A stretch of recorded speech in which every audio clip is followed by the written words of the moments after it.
Reality show এর আজকে তো দিনের বেলা শ্যুটটা হয়নি, কারণ হচ্ছে বৃষ্টির জন্য গেমটা কন্টিনিউ হয়নি।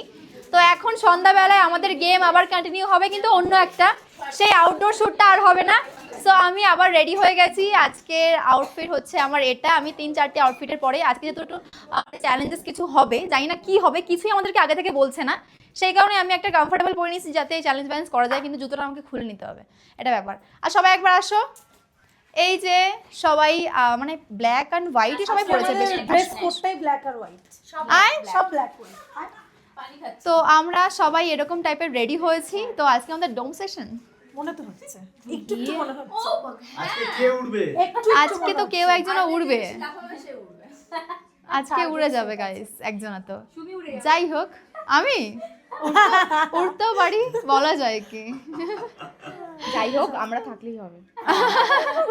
থাকবে থাকবে, আমরা খুব প্রফেশনাল। আসো এদিকে আসো রিঙ্কি। রিঙ্কি তুমিও, ও তুমি তো কিউ ব্ল্যাক এন্ড হোয়াইট সবাই একই পরে নিয়েছে। তোরা কিন্তু দেখে বোঝা যাবে, হ্যাঁ তোরা খাবড়ি আছিস। খাবড়ি আছিস মানে? শুধু নিজের না না না না, আমরা যখন যে টিমে আছি সেই টিমের জন্য লয়াল। একদম তাই তো, ঠিক তাই, একদম সেই টিমের জন্য লয়াল। পারফেক্ট। সো আমাদেরকে কেমন লাগছে অবশ্যই জানিও। অ্যান্ড এবার যাওয়া যাক। জানি না আজকে কি চ্যালেঞ্জ হবে, কি হবে না হবে, বাট আমরা এক্সাইটেড। অ্যান্ড অ্যাকচুয়ালি আমরা খুব টায়ার্ড হয়ে গেছি প্রচুর শ্যুট করতে করতে। আই থিঙ্ক এবার একটু আমাদের রেস্ট দরকার। তো চলো এবার যাওয়া যাক বাকিটা। না